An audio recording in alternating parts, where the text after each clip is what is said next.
Hey guys, Sean here, and today we're going to be running through Thinking Out Loud by Ed Sheeran. So I'm going to make this little video here to show you the chords and the strumming, and then I'd like you to play along with me while I show you what's going on, and then you can use this for practice as well. So let's start with the chords. The first chord is a C chord, so just your normal C chord. First finger on the B string, first fret.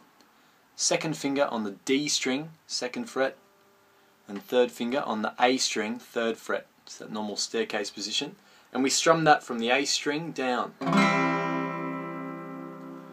The second chord is C with E in brackets, and that's the exact same chord again, that's C chord, but this time we're playing it from the E string.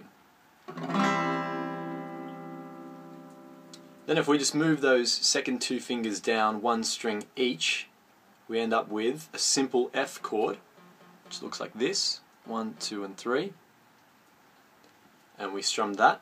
And then our last chord is our G chord. First finger on the A string, second finger on the E string, third fret, and third finger on the bottom E string, third fret. So let's just try moving between those chords now. We're going to do 2 strums on each chord. For the C in brackets E, the first strum will be plucking the top E string. So the whole thing will sound like this. C, C, pluck, C, F, F, G, G. Cool. Now let's try this strumming pattern. It looks a bit tricky, but it's not really that hard once we have a bit of a go of it and we practice it a little bit. So, the pattern is this. Down, up, tap, down, up, down, tap. And we change chords in the middle of that. Down, up, tap, change chord, down, up, down, tap. So let's try it with a C. It goes like this. C, up, tap, C, up, down, tap. And remember that plucking the E string on the second one. So it's going to sound like this. That's our first part. The second part we move from F to G in the same way. We go down, up, tap, G, up, down, tap. Now let's play through that very, very slowly from the C right through to the G. It's going to sound like this.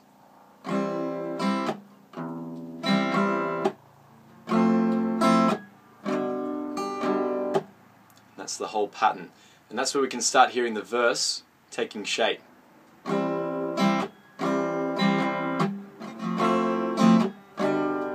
Darling, I will be loving you till we're 70.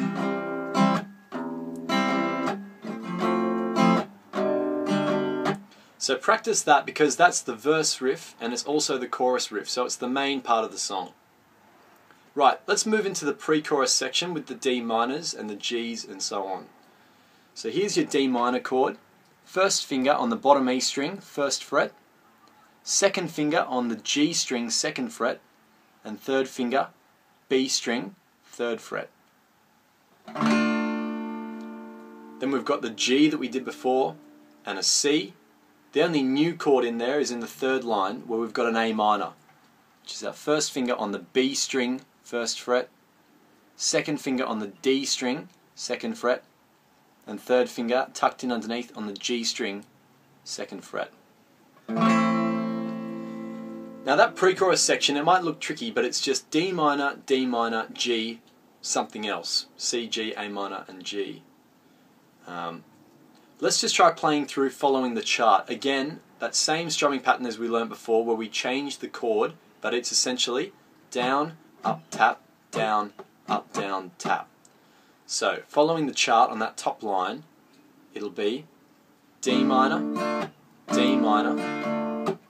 G, C, and so on. Let's try the second line in the same way. G, and hold the G, third line,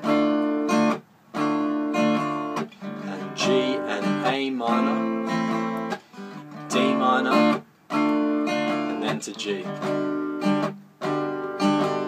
So you'll notice that once you've got that strumming pattern down pat, it's actually pretty easy. Changing the chords isn't too difficult as long as you follow the chart very, very closely. Like I said, it goes D minor, G, and something. But it's all about that strumming pattern. Down, up, tap, down, tap. Spend most of your time practicing that, because that's probably the trickiest part of the song. Then you've got the chorus, and that's just the same as before. C, E, and F, and then G, and so on. And then the very last line is quite tricky, and this is one to really test your chord changes. We've got A minor, G, F, C, D minor, G, C. One after the other. And all that is one strum on each of those chords. So we're going to have to get good at our chord changes, but it sounds like this.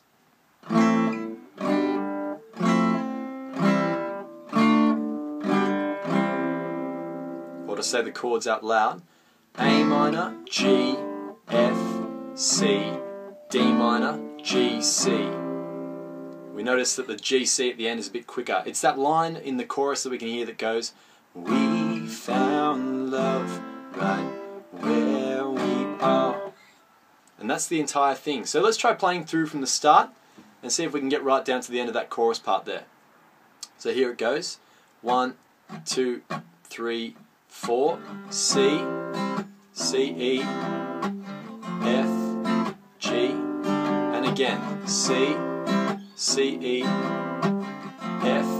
Alright, let's go to the pre-chorus. D minor, and then G and C, D minor, and then to G. Hold the G. D minor, and then G and A minor, D minor, and holding the G this time. Back to the main part. C, E, F, and G. Alright, let's go to the last line. A minor, ready? 'Cause we found love right where we are. Cool. And that's basically the entire song. That D minor part is people fall in love in mysterious ways. So that's that pre-chorus part. So if you want to match up with the song, you can. But yeah, like always, when you're practicing it by yourself, start slow and get faster, the better that you get at it. Now I've written down some dot points here. Now just remember these when you're practicing at home. Number 1, start slow. Right? Start slow and get faster. Don't try and start at the pace of the song, because it'll be hard to keep up. Number 2, make that strumming pattern natural. Try and make it rhythmic. Point number 3, know the next chord as it's coming up. So following along with the chart as best you can, keeping your eyes on the chart between your chords, that'll help you to keep that strumming pattern natural without having to stop to work out what the next chord is. So try and work out what's coming up next. And point number 4, just enjoy the song. Try and make it sound like the original, but keep it slow and rhythmic. And yeah, listen to the song for any sort of other tips that you might look for otherwise. But that's it, guys. So enjoy, and catch you later.